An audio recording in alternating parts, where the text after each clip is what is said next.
નમસ્કાર દોસ્તો, શાંતિશ્રમ ન્યૂઝમાં આપનું સ્વાગત છે।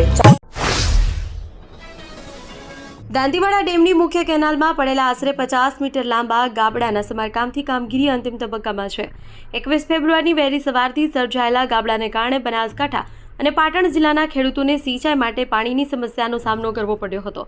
હવે સમારકામ પૂર્ણ થતાં પાણી છોડવાની તૈયારી છે, જેનાથી ખેડૂતોમાં રાહત જોવા મળી રહી છે।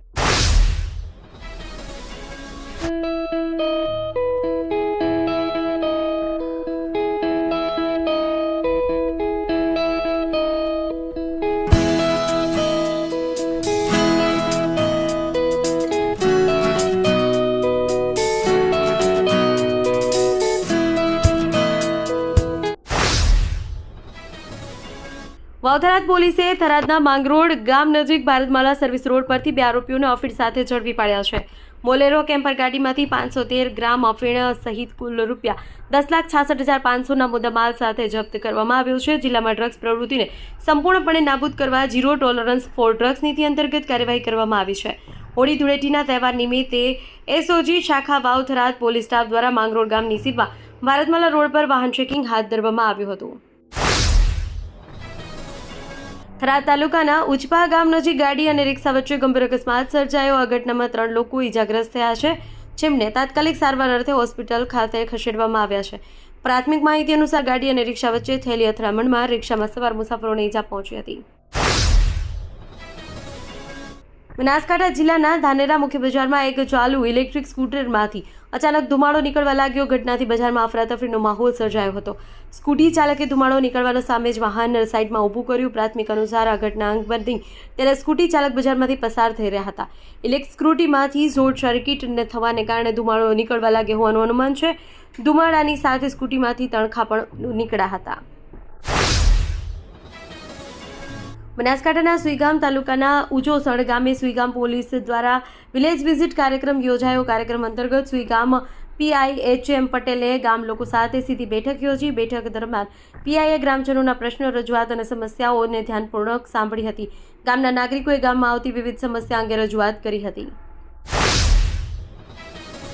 દિયોદર પંથકમાં શિક્ષણનું અનેરું ધામ એટલે Shri Tapasvi college of nursing તેમજ શ્રી તપસ્વી આર્ટ્સ કોલેજ, જ્યાં છે સંપૂર્ણ AC, CCTV, wifi, digitally updated campus, BSc nursing સહિતના અનેક કોર્સમાં આજે જ પ્રવેશ માટે સંપર્ક કરો। Tapasvi college of nursing, Deodar. Tharad તાલુકામાં દીપડા ગામે ધૂળેટીના દિવસે ફૂલડોળ નામનો અનોખો પરંપરાગત ઉત્સવ ઉજવવામાં આવ્યો।